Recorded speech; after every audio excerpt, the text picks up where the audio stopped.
Alhamdulillahillazi hadana li hada wa ma kunna linahtadiya laula an hadana Allah.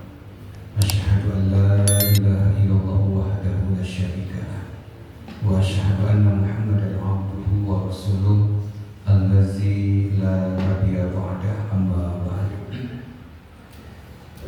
Puji dan syukur pertama kita panjatkan kehadirat Allah Subhanahu wa taala. Alhamdulillah, di kasangan pertama bulan Syawal, alhamdulillah bisa dipertemukan. Tak lupa teriring doa, taqabbalallahu minna wa minkum. Semoga amal ibadah kita semua di bulan Ramadan yang kemarin diterima oleh Allah Subhanahu wa taala.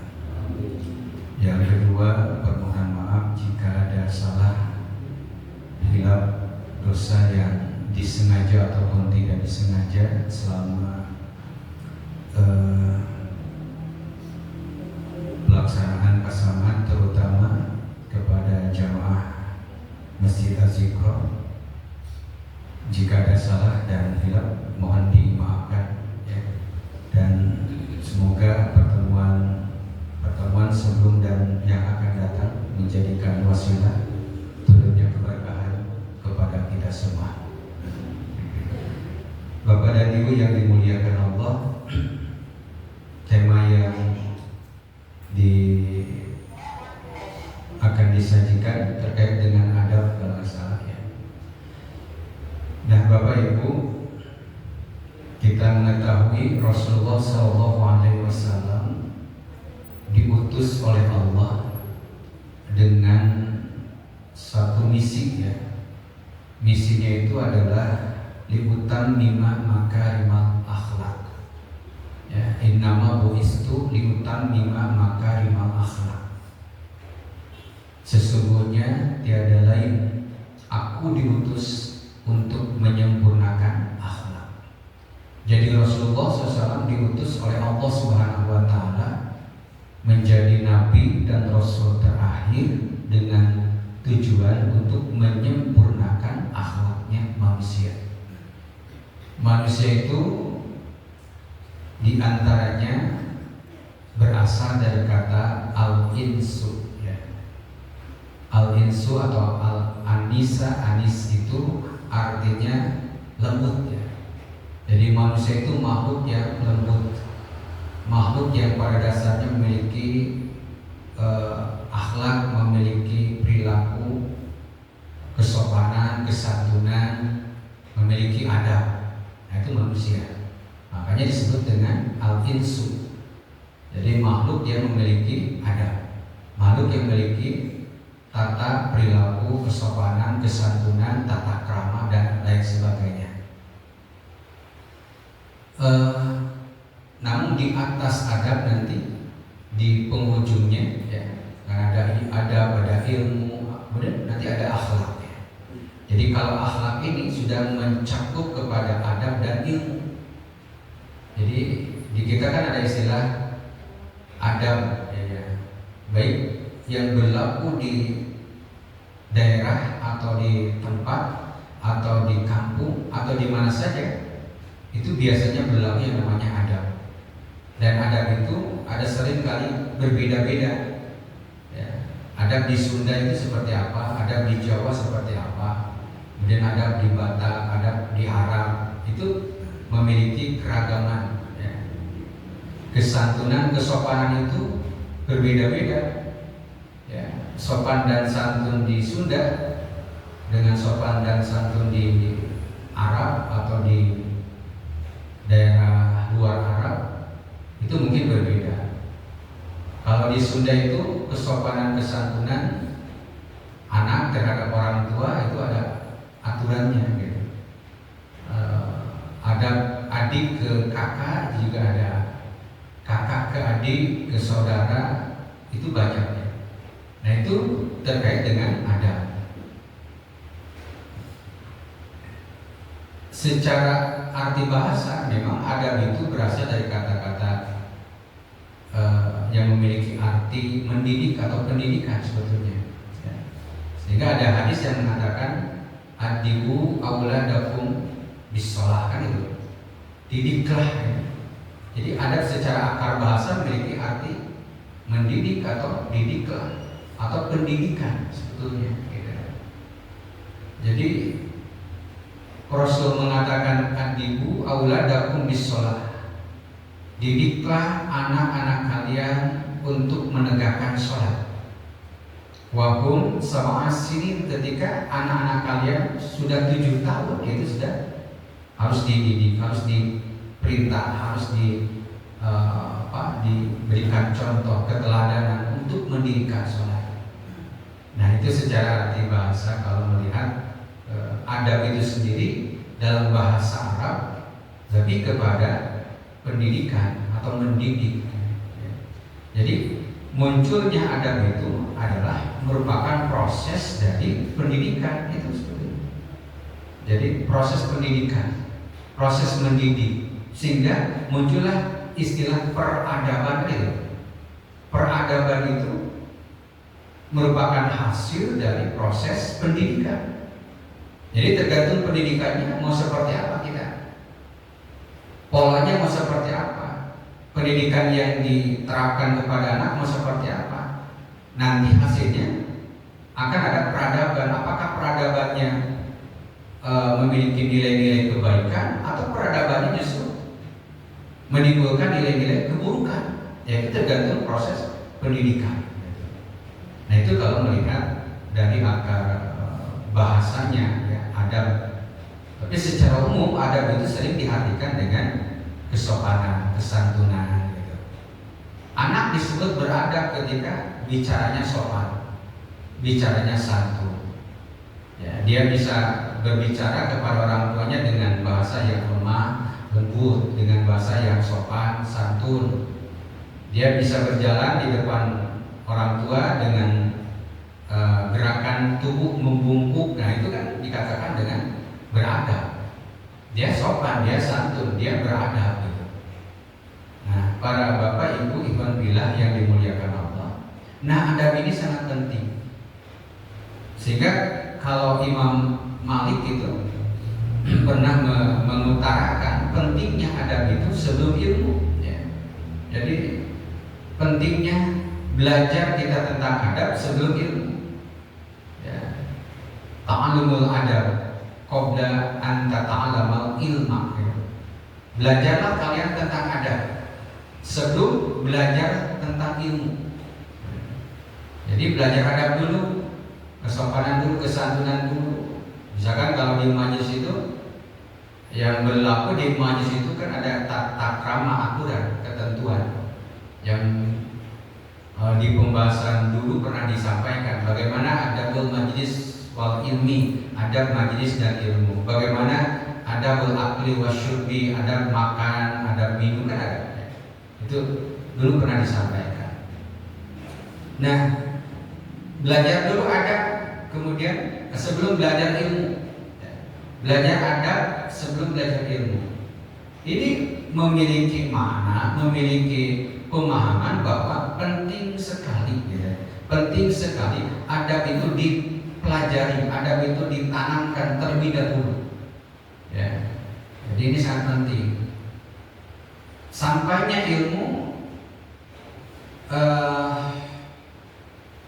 dipahaminya ilmu itu ada keterkaitan dengan adab dulu. Jadi kalau santri atau murid tidak punya adab terhadap ustadznya, terhadap kiainya, ya, maka agak sulit pemahaman ilmu itu sampai ke murid. Ya. Tapi kalau muridnya santun, muridnya beradab, memiliki adab tinggi terhadap ustadznya, terhadap kiainya, insya Allah pemahaman ilmunya akan cepat. Ya. Tapi kalau muridnya, santrinya tidak beradab, ya, ketika belajar mungkin tidak bersungguh-sungguh, tidak hormat terhadap gurunya, ya ilmunya tidak akan sampai gitu. Makanya kata Imam Malik, belajarlah adab dulu, ya. Adab dulu sebelum belajar ilmu. Itu maknanya bukan berarti ilmu tidak menjadi nomor 2, bukan begitu. Tetapi dalam mencari ilmu, dalam memahami sebuah ilmu sangat dibutuhkan yang namanya adab. Ya. Kalau ada riwayat yang mengatakan unzur ma qala wala tanzur man qala. Lihatlah apa yang disampaikan, jangan melihat siapa yang menyampaikan. Ya. Itu terkait dengan ilmu, ya. Jadi ilmu itu harus dilihat, dipahami, ya. Dan seringkali kita terjebak dengan siapa yang menyampaikan.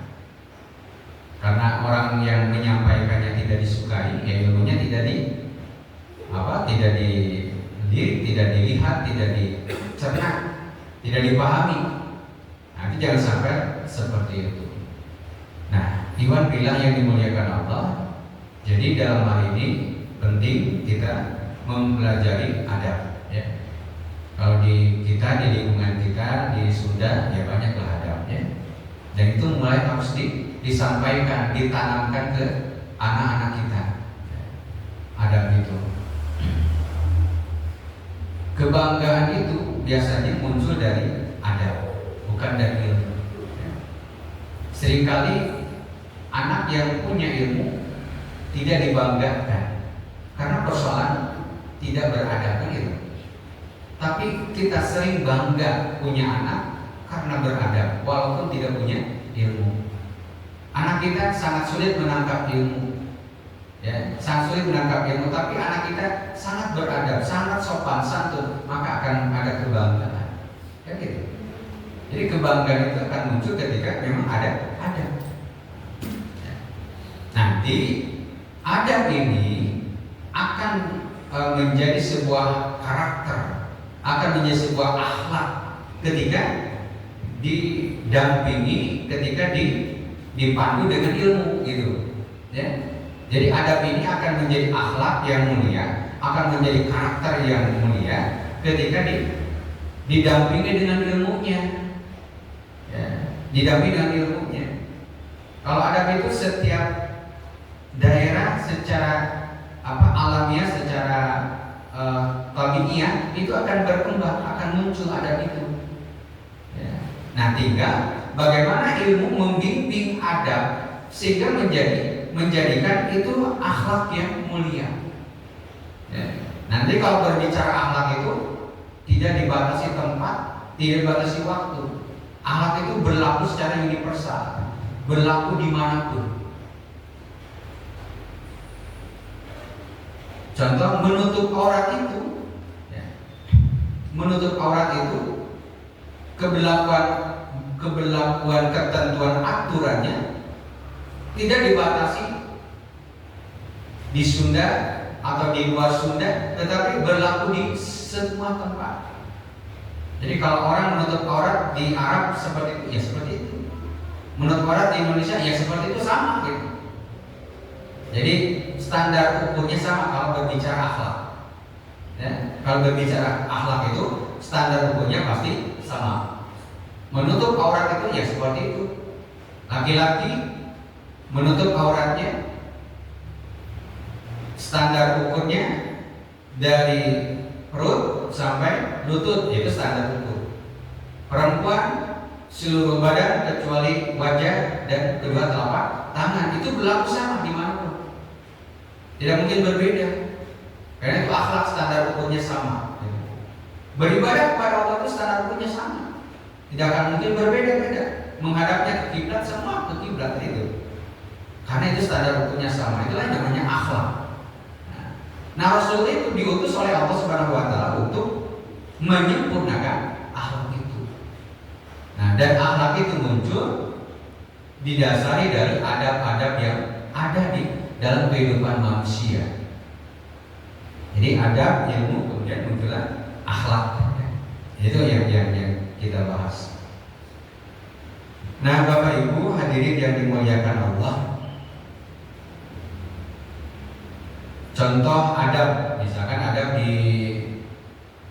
di hari raya Idul Fitri, kan?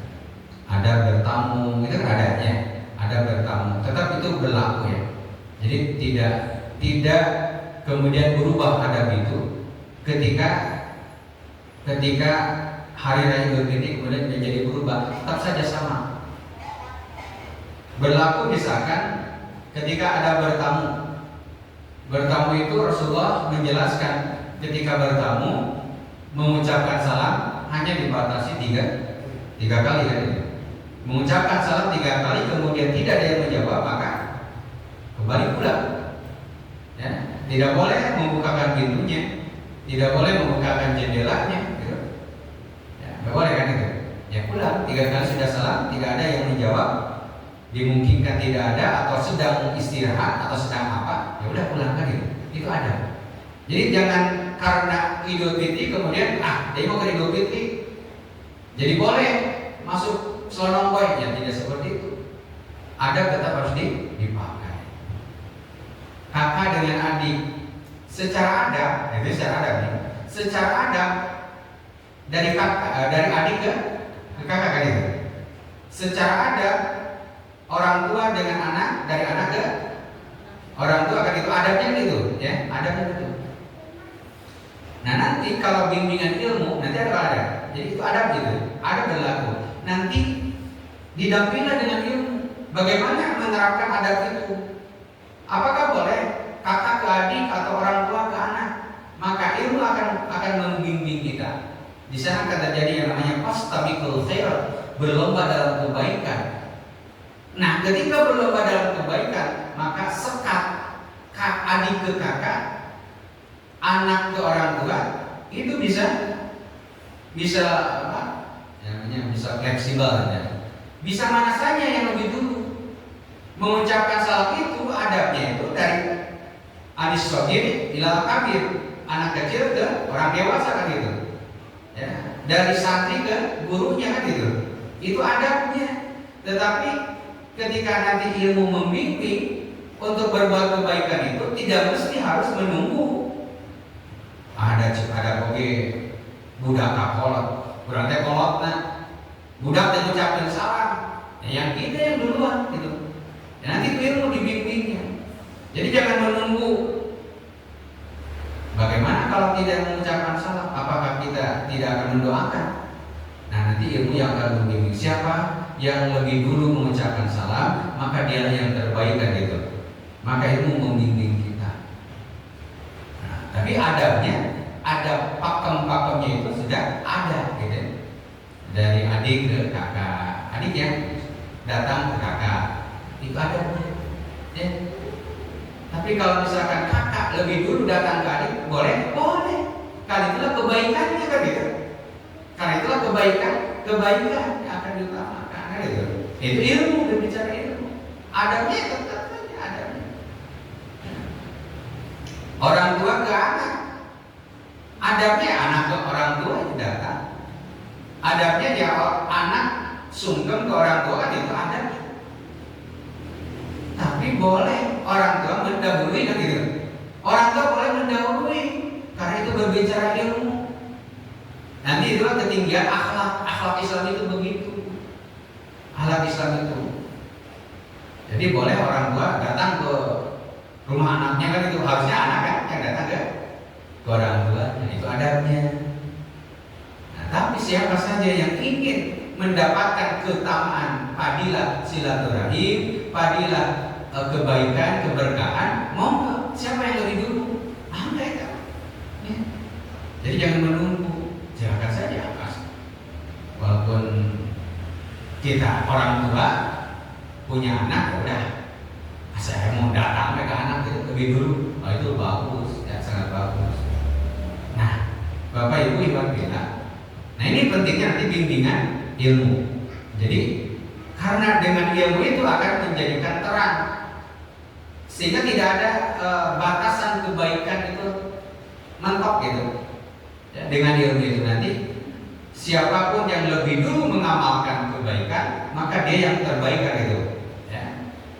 Jadi adab ini menjadi dasar membimbing kita untuk tahu tentang tata krama, kesopanan, kesantunan. Tetapi ilmu nanti akan lebih menjelaskan, ilmu akan lebih menerangi kita seharusnya seperti apa sih kita itu dalam hal kebaikan. Nah, iwan billah yang dimuliakan Allah. Nah, untuk mempunyai adab yang baik, memiliki akhlak yang mulia, tentu kita butuh bimbingan. Butuh bimbingan dari Allah Subhanahu wa taala. Butuh petunjuk dari Allah Subhanahu wa taala. Makanya dalam salah satu hadis riwayat Imam Muslim dari sahabat Ali bin Abi Thalib ada sebuah doa, ya, doa yang isinya, ya, yang isinya kita meminta kepada Allah diberikan petunjuk, ya, diberikan petunjuk untuk memiliki akhlak yang baik, akhlak yang mulia, memiliki adab yang baik, ya. Dan di hadis itu pun, di doa itu pun kita meminta kepada Allah supaya dijauhkan dari akhlak yang buruk, ya. Ini sangat penting. Jadi selain kita berusaha berikhtiar mencari ilmu, ada hadir di majelis taklim, kita banyak baca, ya, bacaan-bacaan tentang kajian keislaman. Yang terpenting juga kita memohon bimbingan dari Allah, memohon petunjuk dari Allah. Karena untuk berbuat kebaikan itu tidaklah mudah. Untuk bersyukur itu tidaklah mudah. Untuk beramal soleh itu tidaklah mudah. Jangankan kita manusia biasa, seorang nabi, seorang rasul, dalam Al-Quran itu dijelaskan Nabi Sulaiman alaihissalam ketika mendapatkan karunia Allah yang sangat berlimpah, apa yang menjadi kekhawatiran Nabi Sulaiman? Kekhawatirannya beliau tidak bisa bersyukur kepada Allah, beliau tidak bisa mengamalkan amal soleh kepada Allah. Itu kekhawatiran. Maka di antara doa Nabi Sulaiman itu berdoa kepada Allah, Rabbi auzi'ni an ashkura nikmataka allati an'amta alayya wa ala walidayya. Rabbi, ya Rabb, ya Tuhan kami, kata Nabi Sulaiman, auzi'ni, ya Rabb, berikanlah bimbingan kepadaku, berikanlah ilham kepadaku, berikanlah petunjuk kepadaku, an ashkura nikmataka, supaya aku bisa bersyukur, mensyukuri atas nikmat allati an'amta alayya, yang telah engkau anugerahkan kepadaku, wa ala walidayya, dan telah engkau anugerahkan kepada orang tuaku, yaitu Nabi Daud alaihissalam. Wa an a'mala sholihan tardah, ya Allah, berikanlah ilham, berikanlah petunjuk kepadaku, wa an a'mala sholihan tardah, supaya aku bisa mengamalkan amal soleh yang engkau ridhoi. Wa adkhilni bi rahmatika fi ibadikas sholihin, ya Rabb, masukkanlah aku dengan rahmatmu ke dalam golongan hamba-hambamu yang soleh. Jadi butuh bimbingan, butuh petunjuk Allah untuk bersyukur itu, butuh bimbingan Allah untuk melakukan amal soleh itu. Nah, apalagi kita, ya, apalagi kita untuk memiliki akhlak yang baik supaya menjadi orang yang beradab, maka butuh bimbingan dari Allah. Nah, makanya di hadis riwayat Imam Muslim dari sahabat Ali bin Abi Thalib ada doanya. Kita akan bacakan doanya, boleh diikuti Bapak Ibu ya. Enggak sasarannya. Allahumma hdini li ahsanil akhlaqi la yahdi li ahsaniha illa anta. Nanti yang pertama dulu. Allahumma, ya Allah, ihdini, berikanlah petunjuk kepadaku, li ahsanil akhlaqi, untuk aku memiliki akhlak yang baik. La yahdi, tidak ada yang bisa memberikan petunjuk, li ahsaniha, kepada akhlak yang baik itu, illa anta, kecuali engkau. Nah itu ya kalau diartikan. Boleh diulang. Allahumma hdini li ahsanil akhlaqi la yahdi li ahsaniha illa anta. Allahumma hdini li ahsanil akhlaqi la yahdi li ahsaniha illa anta. Ada yang apa? Kita penggal dulu. Ya. Allahumma hdini li ahsanil akhlaqi. Itu penggal dulu gitu ya. Baik. Allahumma hdini li ahsanil akhlaqi. Allahumma hdini li ahsanil akhlaqi. Allahumma hdini li ahsanil akhlaqi. Nah, sepenggal dulu itu.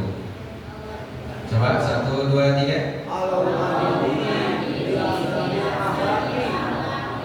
Ya, Allahumma hdini li ahsanil akhlaqi. Berikutnya. La yahdi li ahsaniha illa anta. La yahdi li ahsaniha illa anta. La yahdi li ahsaniha illa anta. La yahdi li ahsaniha illa anta. Coba yang kedua. La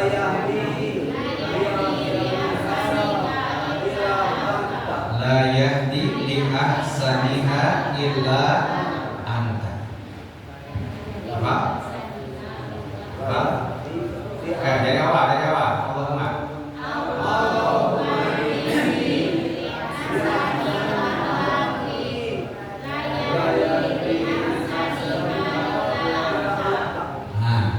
Allahumma hdini li ahsanil akhlaqi la yahdi li ahsaniha illa anta. Sambungkan ya. Sambungkan ya. Allahumma hdini li ahsanil akhlaqi la yahdi li ahsaniha illa anta. Ulang.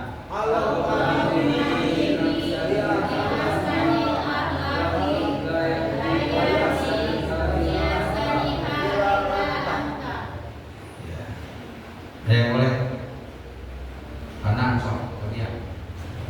Allahumma hdini li ahsanil akhlaqi li yahdi la yahdi li ahsaniha illa anta. Nah, Masih. Allahumma hdini li ahsanil akhlaqi la yahdi li ahsaniha illa anta. Nah, Ibu.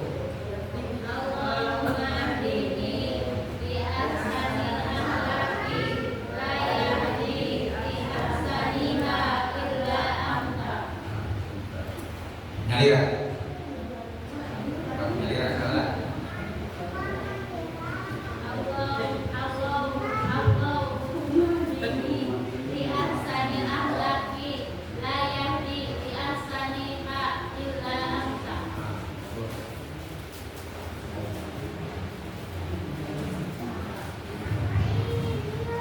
Coba artinya Allahumma apa artinya?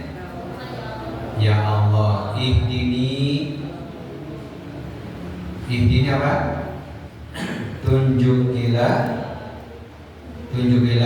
aku terus li ahsanil akhlaki, akhlak yang baik. La yahdi, tidak ada yang dapat menunjukinya ya li ahsaniha kepada akhlak yang baik illa anta kecuali engkau.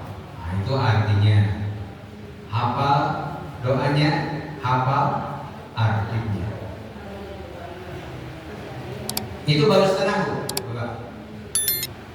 Ya, kalau itu meminta, memohon kepada Allah petunjuk supaya Allah berikan petunjuk, bimbingan. Nah, yang kedua, yang kedua nih. Yang kedua itu permohonan kita kepada Allah supaya Allah memalingkan, menjauhkan kita dari akhlak yang buruk. Ya.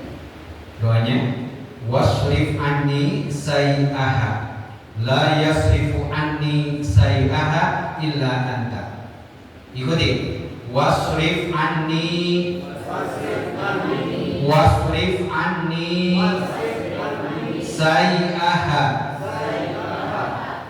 wasrif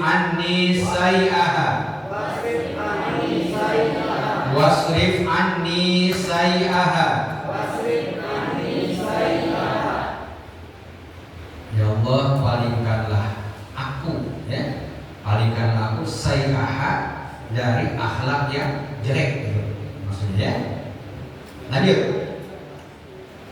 Wasrif anni sayyi'aha wasrif anni sayyi'aha. Oke. Boleh disambung dari awal? Ayo. Allahumma hdini li ahsanil akhlaqi la yahdi li ahsaniha illa anta wasrif anni sayyi'aha. Nah, sambung tadi. Ulangi. Wasrif anni sayyi'aha la yasrif anni sayyi'aha illa anta la yasrifu anni sayyi'aha illa anta la yasrifu anni sayyi'aha illa anta wasrif anni sayyi'aha la yasrifu anni sayyi'aha illa anta. Wah, sedikit. Wasrif anni sayyi'aha la yasrifu anni sayyi'aha illa anta. Ya Allah, palingkanlah aku dari akhlak yang buruk. Tidak ada yang dapat memalingkan akhlak yang buruk itu kecuali engkau, gitu. Wasrif anni sayyi'aha la yasrifu anni sayyi'aha illa anta. Yang kedua, angga sarangan. Wasrif anni sayyi'aha wasrif anni sayyi'aha la yasrifu anni sayyi'aha illa. Ya, sedikit. Wasrif anni sayyi'aha la yasrifu anni sayyi'aha illa.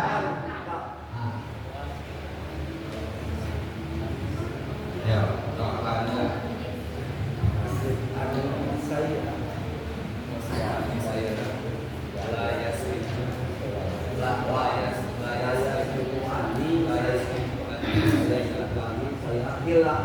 ya, wasrif anni sayyi'aha la yasrifu anni sayyi'aha illa anta. Ya. Ayo. Wasrif anni sayyi'aha la yasrifu anni sayyi'aha illa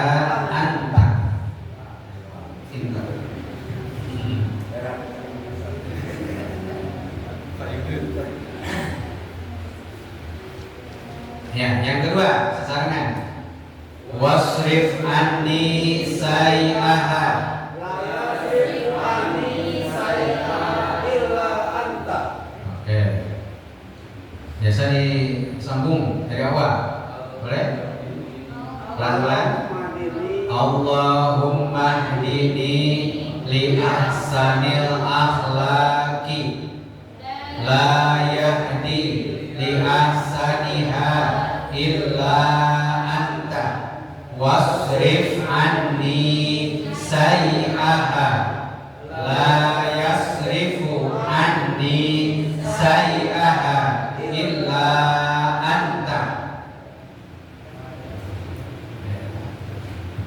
Boleh dicoba.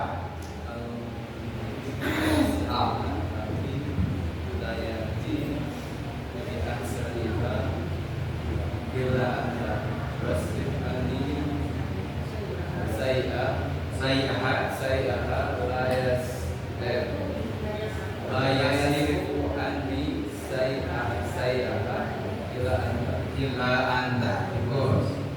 Oh, coba. Coba, ayo.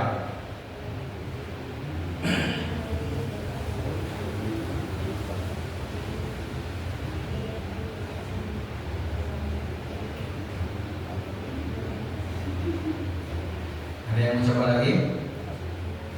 So, Ibu.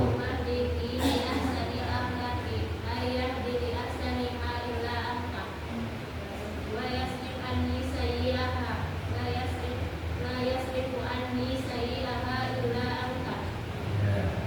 Terus, oke.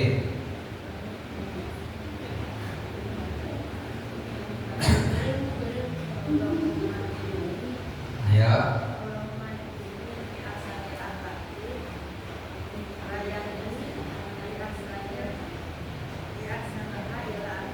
Terus.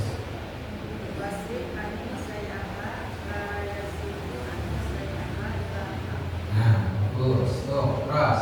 Kembali. Tuh. Saya 5 aja. S5 apa? Kayaknya. Ya. Ini nanti digampangkan, dibaca. Ya. Jadi karena kan prinsip dasarnya la haula wala quwwata illa billah, tidak ada daya dan upaya kecuali daya dan upaya itu milik Allah. Jadi kita bisa memiliki akhlak yang mulia, bisa menjadi orang yang beradab, itu pada dasarnya karena kekuatan Allah. Yang menggerakkan itu adalah Allah. Dan itu yang kita butuhkan untuk menggerakkan kita menjadi orang yang beradab, orang yang berakhlak mulia. Itu butuh ya kekuatan dari Allah, pertolongan dari Allah. Maka penting membaca begini. Allahumma hdini li ahsanil akhlaqi la yahdi li ahsaniha illa anta wasrif anni sayyi'aha la yasrifu anni sayyi'aha illa anta. Ya. Mudah-mudahan menjadi ilmu yang bermanfaat. Doanya dibaca, digaungkan. Ya, kalau artinya itu ya. Artinya yang pertama memohon petunjuk dari Allah supaya bisa mengamalkan amal atau akhlak yang mulia. Ya. Yang kedua, memohon kepada Allah supaya dijauhkan dari akhlak yang buruk. Ya. Itu poin dari doa tadi. Memohon petunjuk dari Allah untuk mengamalkan akhlak mulia, memohon kepada Allah supaya dijauhkan dari akhlak yang buruk. Nah, itu inti doa tadi. Demikian dapat saya sampaikan. Mudah-mudahan menjadi ilmu yang bermanfaat dan doa yang tadi bisa dihafalkan, digawangkan, dihafalkan, diamalkan. Terima kasih atas perhatian dan mudah-mudahan ilmu yang bermanfaat dan kita menjadikan hamba Allah yang senantiasa berusaha dan berikhtiar untuk menjadi manusia-manusia yang berakhlak mulia. Aku qouli hadza wa astaghfirullah li wa lakum. Wassalamualaikum warahmatullahi wabarakatuh.